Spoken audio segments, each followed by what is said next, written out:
السلام عليكم. النهارده جاي لكم معلومه جديده كده ان شاء الله على السريع كده، معلومه مهمه جدا جدا لبتوع المطابع بالذات. اللي هي ايه بقى المعلومه؟ مقاس الكاستم سايز ومقاس التمانيات ازاي ادخله في المكن الريكو، خصوصا المكن القديم.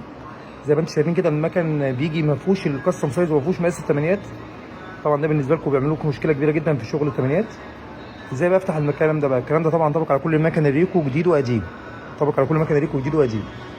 احلها ازاي بقى المشكله دي بقى؟ بطلع بره، بدخل برامج على المكنه، اصفر 107 لو مكنه قديمه، لو مكنه جديده اصفر 80 61 82.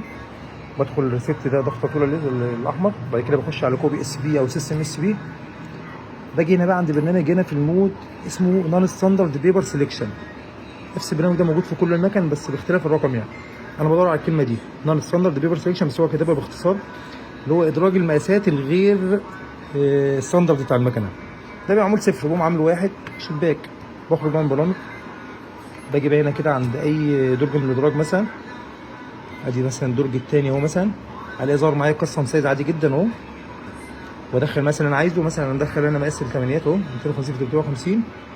وادوس اوكي، خلاص دخل معايا وقابل معايا الراجل، مفيش مشكله خالص. وبخرج بره على الشاشه وهيشتغل معاك وش وضهري كمان، مفيش مشكله خالص. يعني انا فعلت وش وضهر اهو، اشتغل معايا وعادي مفيش مشكله خالص. اتمنى يكون معلومه مفيده ليكم، والسلام عليكم ورحمه الله وبركاته.